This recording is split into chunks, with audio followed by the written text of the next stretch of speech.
Matthieu, chapitre 18. En ce moment-là, les disciples s'approchèrent de Jésus et dirent: Qui donc est le plus grand dans le royaume des cieux? Alors, ayant fait venir un enfant, il le plaça au milieu d'eux et dit: Je vous le dis en vérité, si vous ne changez et ne devenez comme les enfants, vous n'entrerez point dans le royaume des cieux.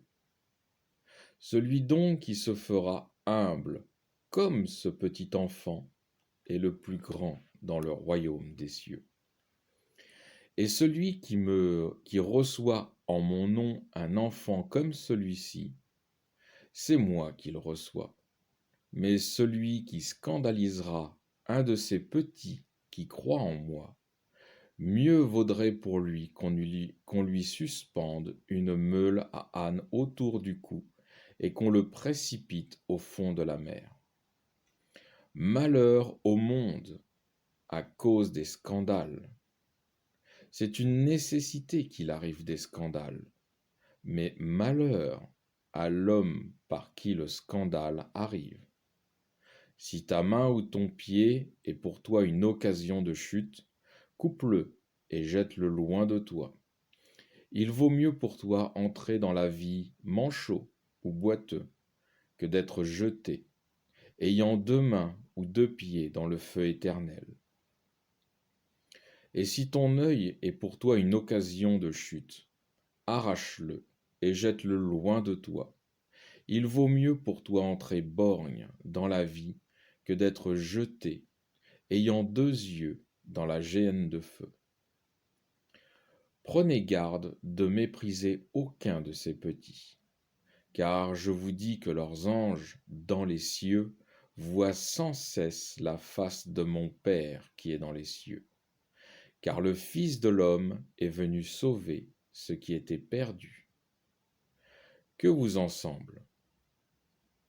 Si un homme a 100 brebis, et qu'une d'elles vienne à s'égarer, ne laissera-t-il pas sur les montagnes les 99 autres pour aller à la recherche de celle qui est égarée?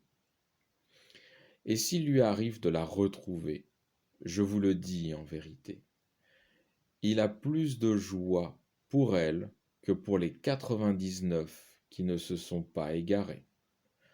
De même, n'est-ce pas la volonté de votre Père qui est dans les cieux qu'il ne se perde pas un seul de ses petits?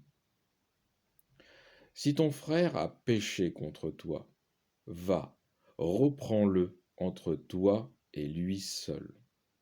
S'il t'écoute, tu auras gagné ton frère. S'il n'écoute pas, prends avec toi encore 1 ou 2 personnes, afin que toute chose se décide sur la parole de 2 ou 3 témoins. S'il ne les écoute pas, dis-le à l'Église. Et s'il n'écoute pas même l'Église, qu'il soit pour toi comme le païen et le publicain. En vérité, je vous le dis, tout ce que vous lierez sur la terre sera lié dans le ciel, et tout ce que vous délierez sur la terre sera délié dans le ciel. Encore, en vérité, je vous le dis, si 2 d'entre vous sont d'accord pour demander sur terre une chose quelconque, ils l'obtiendront de mon Père qui est dans les cieux. Car où 2 ou 3 sont assemblés en mon nom, je suis là au milieu d'eux. Alors Pierre s'approchant lui dit: Seigneur, si mon frère pêche contre moi, combien de fois lui pardonnerai-je? Jusqu'à 7 fois? Jésus lui dit: Je ne te dis pas jusqu'à 7 fois, mais jusqu'à 70 fois 7, 77 fois. C'est pourquoi le royaume des cieux est semblable à un roi qui voulut régler ses comptes avec ses serviteurs.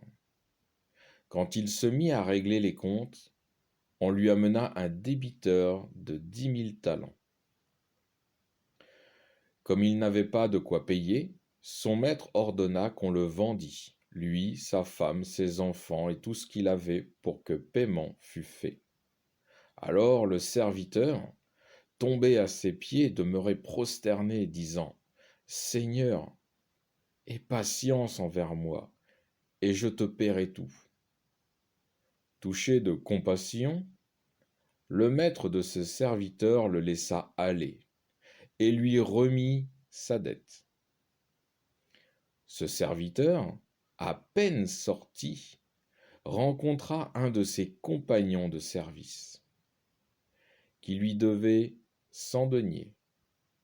L'ayant saisi à la gorge, il l'étouffait, disant : « Paie ce que tu dois. » Son compagnon de service, tombé à ses pieds, le suppliait, disant : « Aie patience envers moi, et je te paierai. » Mais lui ne voulait pas, et il s'en alla le faire mettre en prison jusqu'à ce qu'il eût payé sa dette. Ce que voyant, ses compagnons de service furent grandement contristés, et ils vinrent raconter à leur maître ce qui s'était passé. Alors le maître fit appeler et lui dit : « Serviteur méchant, je t'ai remis toute cette dette, parce que tu m'as supplié.